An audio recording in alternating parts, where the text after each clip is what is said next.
মামলা জটিলতায় স্থবির হয়ে পড়েছে পাবনার ঐতিহ্যবাহী ইছামতি নদীর পুনর্খনন কাজ। আইনি বাধা দূর করে খনন কাজে গতি ফেরানোর দাবি স্থানীয়দের।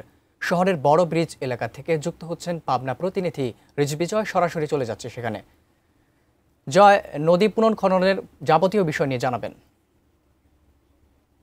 আবিদ, আপনাকে জানিয়ে রাখতে চাই যে দখল দূষণে অস্তিত্ব সংকটে পড়া এই পাবনার ইছামতি নদী, যেটি একসময় প্রবাহিনী ছিল, তো সেই নদীটি পুনঃখননের কিন্তু দীর্ঘদিনের দাবি ছিল। সেই দাবির প্রেক্ষিতে 2023 সালে 1500 কোটি টাকার মতো একটি মেগা প্রকল্প গ্রহণ করে সরকার, এবং তারপর থেকে কিন্তু খনন কাজ শুরু হয়। সেই খনন কাজের যে 110 কিলোমিটার নদীর যে এলাকা, সেটির শহরাংশের যে 5 কিলোমিটার, সেটিতে কাজ শুরু হওয়ার পর থেকে কিন্তু পদে পদে বাধার সম্মুখীন হচ্ছেন খনন কাজের দায়িত্ব পাওয়া সেনাবাহিনীর যে 24 কনস্ট্রাকশন ইঞ্জিনিয়ারিং ব্রিগেড।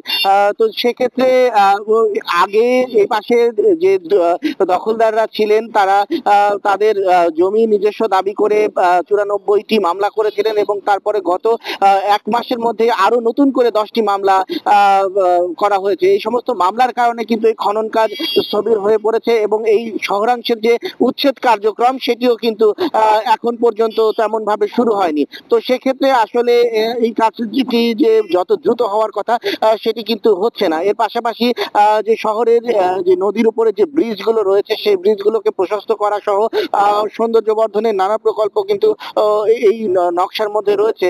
তো সেই ক্ষেত্রে সেই কাজগুলো কিন্তু ক্রমাগত দীর্ঘসূত্রিতার মধ্যে পড়ছে। আমরা কথা বলেছি পানি উন্নয়ন বোর্ড এবং প্রকল্প সংশ্লিষ্টদের সঙ্গে। তারা বলেছেন যে এই মামলাগুলো নিম্ন আদালতে দায়ের করা হয়েছে। এটি জেলা প্রশাসন সহ যে সরকারের যে আইন মন্ত্রণালয় রয়েছেন, তারা যদি এই বিষয়টি দ্রুত নিষ্পত্তির উদ্যোগ নেন, তাহলে কিন্তু তাদের এই কাজে গতি ফিরবে। আমরা কথা বলেছি পাবনা জেলা প্রশাসক মফিজুল হকের সঙ্গে। তিনি জানিয়েছেন যে এই মামলাগুলো নিষ্পত্তির জন্য তিনি মধ্যেই আইন মন্ত্রণালয়ে যোগাযোগ করেছেন। তবে আমরা আইনজীবীদের সঙ্গে কথা বলেছি, তারা জানিয়েছেন যে 2018 সালে হাইকোর্ট থেকে কিন্তু এই নদী সংক্রান্ত যত মামলা ছিল, সেই মামলাগুলোকে নিষ্পত্তি করা হয়েছে। এরপর আবারও নতুন করে নিম্ন আদালতে এই মামলাগুলো আসলে আইনের ভাষার ক্ষেত্রে ধোপে টেকে না। তো সেই ক্ষেত্রে মানে অযথা বিড়ম্বনা সৃষ্টির জন্য এই মামলাগুলো করা হয়েছে যে বলে তারা মনে করছেন। তবে যারা এখানে দখলদার রয়েছেন, তারা দাবি করেছেন যে তারা বৈধ দখলদার এবং তাদের বৈধ কাগজপত্র রয়েছে, তারা হয় ক্ষতিপূরণ দেওয়া হোক কিংবা তাদেরকে পুনর্বাসনের ব্যবস্থা নেওয়া হোক। এই ছিল আমার কাছে পাবনা ইছামতি খননের সর্বশেষ অবস্থা।